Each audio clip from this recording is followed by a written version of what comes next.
Bonjour and hello everyone. This is Shaheer Shaikh and I am back. I'm filling in for our colleague, our CEO Bruno Larvol, who's playfully saying who's missing in France somewhere. So we have a slight bit of problems going on. I'm just making it up actually. Bruno is traveling to France, so he was not able to do this one. So I had to fill in with the usual guest, Darko Medin. Darko, welcome again. Thank you so much for joining us. Thank you so much, Shahir. Always a pleasure to catch up with you. And we're sorry that Bruno is not here with us tonight. But as you said, he's. I thought you were going to say he's missing in action, but yeah, actually a better term is missing in France. He actually loves to go to Brittany and be missing in action. He's he's actually so just to add to that, Darko, he's actually spending a little bit of time with his family, and at the same time, he's having a slight bit of interactions with some of the peers that we have in France. So it's always great that he's able to mix both of them and find the balance. Uh, but yeah, what's happening on your side? I see there are certain problems with Darko as well today. It's his cat. Oh yes, I always have. Cats are like my favorite animals, and just for the audience, that I actually have a number of cats that are like almost like my family members. So they always require attention, and whenever I have a problem, it's usually the cats need something most of the time. I, by the way, I have to make this question that I thought you only had one cat. Yes, actually, one is like one lives in my home, but there is like a number Oh, of cats which are they actually visit my home. They're almost like okay. family members, even though they live outside. Yes. So you have a lot of the whole area. You have Yes, it's like a whole family, like a similarities. whole So pack. And how about you? that's really Do you cool. have any pets? I have one, and her name is Miku. Oh yes, I remember. I remember Miku. Yes. The name is familiar, and I know that you might actually have some points on Miku Z, which was a weird name for a project, but I I, I think we could probably start there. And what's all these projects, Darko? What's Miku Z? What are you guys like talking about with these Yes.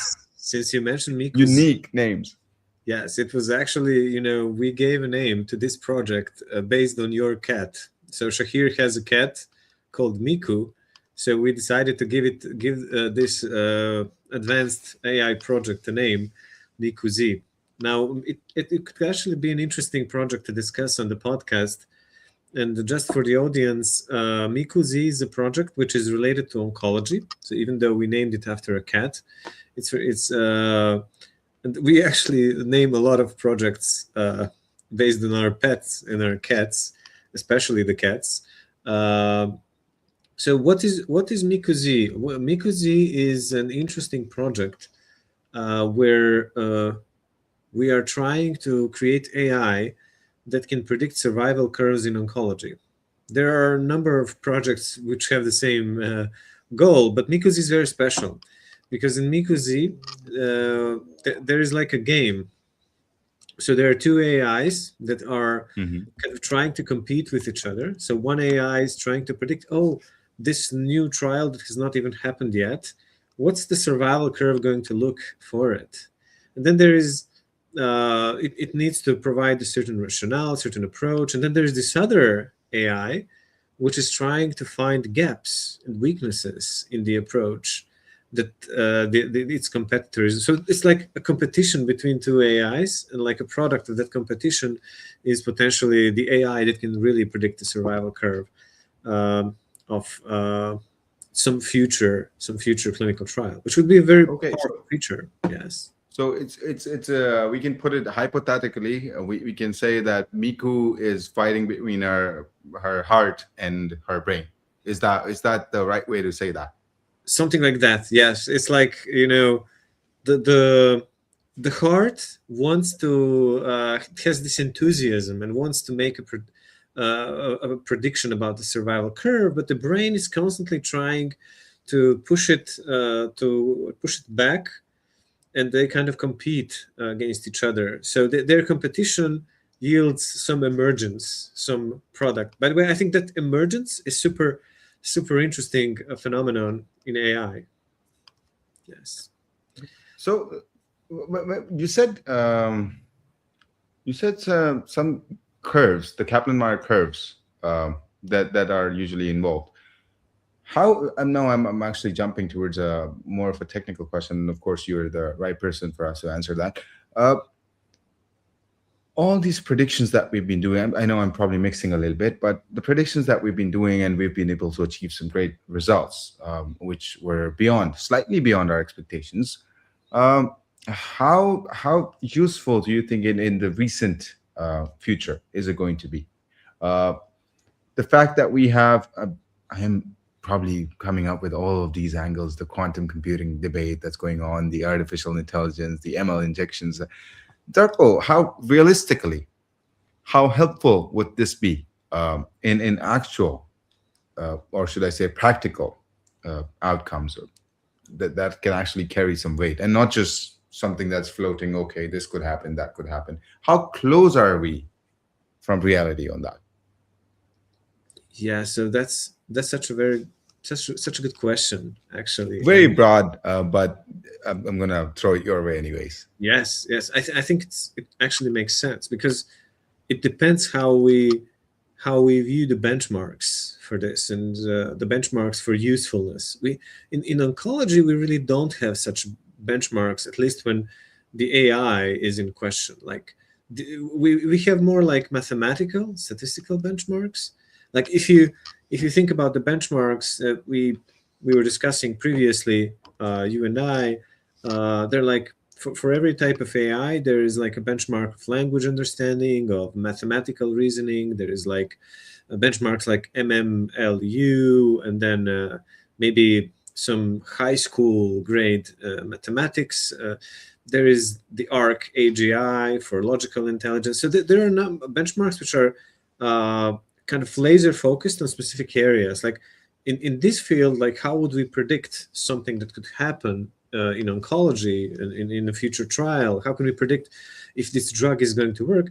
The only real benchmark that I can think of is actually waiting for the trial to be completed and then seeing if we actually hit the target, if we actually made a prediction. It might sound very simple and old-fashioned, but that's the only thing that actually comes to my mind in terms of how well we could make that prediction. What do you think, Shahir?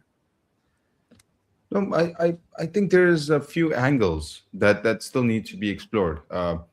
And since you chipped in with benchmarking as well, of course we've been working with with the team on a very interesting project, and we've been running different prompts for those projects. And so what we've been doing is that we are sourcing oncology data from our partners, the medical oncologists mostly, and we've been running them through different LLM models. And there's different approaches that I'd like to touch on slightly later in the show. But what we've been doing is that we have been developing heat maps. And Darko, I don't recall, but I might have shown one of those to you as well. So what's happening is that we're able to fine tune what a human single-handedly initially did, right? So now, with the help of those angles, the process that we've been optimizing, uh, the physician now has more clarity on the possible options. So the limitations that a human brain initially had, right? Thinking about all those angles separately, spending time, of course, saving a lot of time on that. Um, that's really something that has been a breakthrough for me as far as the exposure that I've got. Um, Now, there are certain approaches that we've been taking on that. We go separately to 4 LLM models. Now, I'm getting into the depth of that project itself. Uh, we get to 4 different LLM models, and we give them the structured prompting that we have been able to create so far. And what happens is that they all are rationalizing the approaches, giving us a reason. And along with that, they're choosing their best possible option. So, first, your comments on that kind of approach? And then I'd like to touch a little bit about the iteration prompting, or iterative prompting, that's called, I suppose. Um, how do you feel about that? Because I feel that certain times there's impressions that one particular LLM might be slightly undercooked, if that's the right word, about a particular topic or a particular domain. So how would that help? I think that could be one solution, but that's floating in my mind. So I thought it should be something that we can talk about. I mean, it's a very smart approach where you have multiple LLMs, all with their strengths and weaknesses, and then you basically try to take the strengths of all of them. Like if there is a consensus and agreement between all of them, then you can consider there is more confidence in that answer. But I think there is a drawback, because um, if you think about how these models are trained, like majority of the data used to train them is like uh, the whole World Wide Web. With some small variations, they actually have a gigantic overlap in their training data. But the other parts are probably differing, like how they do the post training. Some of them are using reinforcement learning.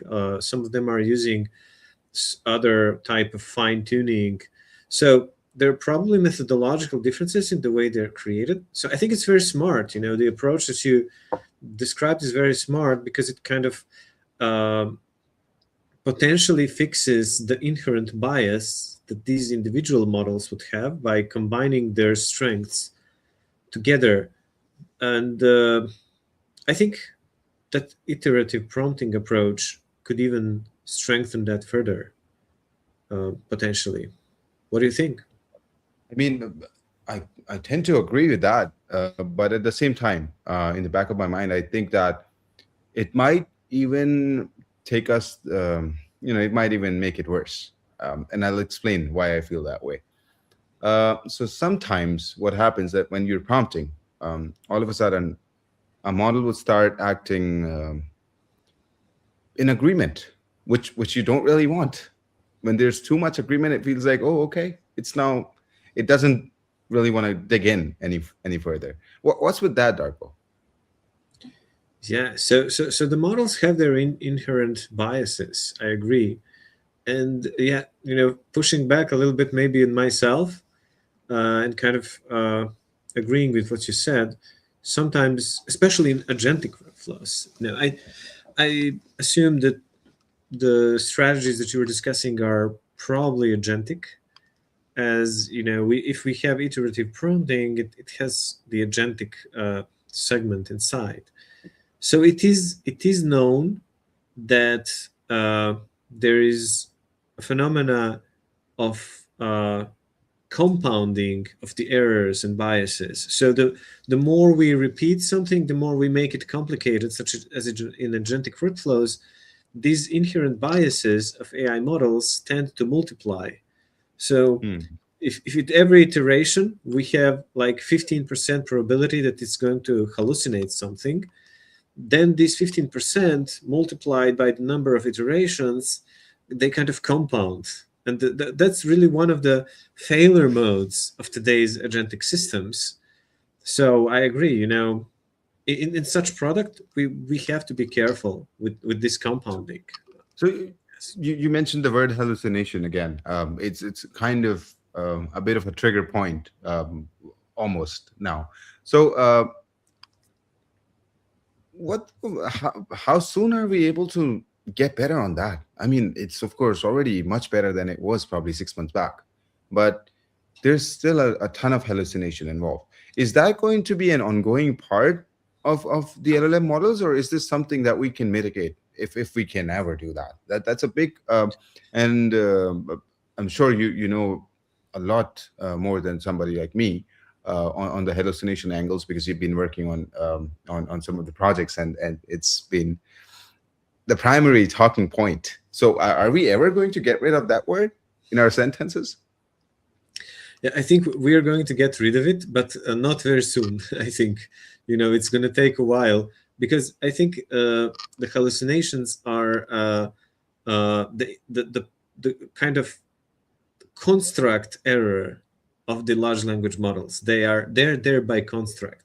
Now there are a few angles that we can take and discuss, but they're still here. Like from the first GPT, like from those GPT-2 and GPT-3, which were, people thought like, well, they're hallucinating because they're smaller models, and then when we make bigger and more advanced models, they're going to stop. But no, they're hallucinating even today. There was an interesting experiment that me and Bruno did in one of our. We have these brainstorm sessions. So on one of them, we did an interesting experiment, which is that we wanted to know if AI can do statistics. So we kind of asked the largest models. I won't kind of, because of the marketing stuff, I won't name them, but we asked the best models that exist. Like, can you do NMA? Like, we give it a target, we give it a target population. Can you do network meta-analysis for this oncology population? And it at first sight, it was like almost perfect. Like, you have a report, you have the visualizations, you have everything looks like it's perfect. But then you ask it like, hey, can you now show me the code that you use to run this mathematically? And you know Okay. what most of them answered? They answered something like, to be honest with you, I actually haven't done this analysis at all, which means that basically it was fully hallucinated. Like, it hallucinated 15 pages of the report of nearly perfect looking statistical analysis, and So only made to it. It tell you, made it like, up. yeah, only to tell you it's made up. I don't know. What are your thoughts on this? But the point that you just made, don't you think this makes all of this all of a sudden it's very unreliable? Yes, So, yes, I think so. I think so. and I'm sure all the giants, especially the big four that I said big four, they usually don't call them that because they're all fighting with each other. But I think they're working quite fast on that and trying to make that better. There's a lot of things that I'd love to depend on LLM for, but I somehow cannot. Because I know that there's always going to be problems with the results that are going to come out. Well, that basically that could actually be a good news, Darko. Um, that means there's a partnership between human intervention and Yes, LLMs that's yes. going to carry on for a little while now, Maybe and all of it's a good those, thing. I agree. yeah, and all of those people who are all of a sudden worried because of this particular component, they would be able to get more and more familiar to this technology and get more grip on that, which means that there would be enhanced resource when it comes to humans as well, so that we keep going in the race Yes, as absolutely. the human race. Yes, I mean, we have to we have to be careful to kind of safeguard uh, the, the the the human in the loop, the human segment in this uh, human AI collaboration. And maybe this, even though it looks bad, I mean, it's bad for the AI models. It may be, as you said, good for this entire collaboration. And human AI, I think that's probably the next step. There is a moment where AI will replace a lot of what we do, right? Some stuff sooner, some stuff later. But yeah, sorry, please go Agree. ahead. No, it was great connecting with you, Darko. We're almost on time. There's something that's completely unrelated to what we've been talking about, but we've been talking about all of the generic things, so I think it would make sense. Even if it doesn't, Darko, I was reading somewhere about bad news for crypto. I was reading that there was an attack on Bitcoin. Which was probably the first quantum computing attack, whichever quantum computer was available, and supposedly, we're not sure if that actually happened, but that was a post that went through my eyes. So supposedly, they were able to get through and crack the wallet seed phrase, or either it was the seed phrase or the password. I'm not super sure, but any points on that? Any comments on that? I want to take that as we end this episode. Yeah, I mean, switching topic, but it's super important topic. So I actually didn't know about this. I've been reading about the quantum danger cryptocurrencies, especially the Bitcoin, which is like the largest one. But Hmm. I actually didn't know that the first quantum attacks potentially already happened.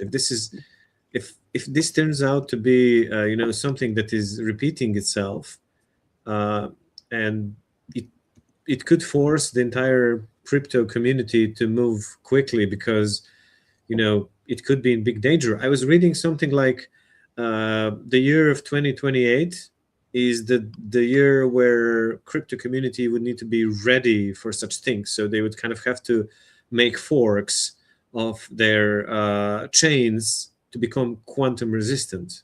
But Hmm. if it's True that. already happening, that's giant news. And I I haven't We seen. don't actually. Yeah, we have to double check that. We have Yeah, to fact check that. So all the people watching us in the audience can actually do that and let us know if we're wrong or right on that. Uh, I do recall there was one company with quantum computing which has said that they are able to, um, or should I say, they're close to being able to, you know, utilize quantum computing to actually crack the crypto angles. So, but they're keeping it off because of the safety concerns at this point. So we would have to, we'll keep looking into that. I know it's quite off topic, but I really wanted to mention that and see yeah. I mean, what your opinion especially is. especially if Paul Swanson is watching us, I think it's an interesting topic. Uh, Agreed, agreed. We have to cater the audience. yes, and you know, this is definitely something to check. So we don't want people to make conclusions. So especially in the crypto world, you have to double check everything. So, If but if we are in this, wrong, if come back to us. Let us know. let us know. And I mean, it's a thought provoking. It's definitely thought provoking topic. Yes. I really appreciate connecting again, Darko, and thank you everybody who tuned in. Thank you everybody who was streaming. We will see you next week. Hopefully, that would be between Bruno and Darko, and I'll stay in the background for you guys. Darko, any final comments? No, I just want to say it was a very interesting set of topics, and hope it was also interesting for our audience. Shahir, of course, as always, appreciate you very much, and looking forward to the next edition. Thank you everyone from the audience, and looking forward to discussing so many interesting AI, biostats, etc. topics in the next ones. Agreed. Always a pleasure, Darko. Au revoir. Au revoir.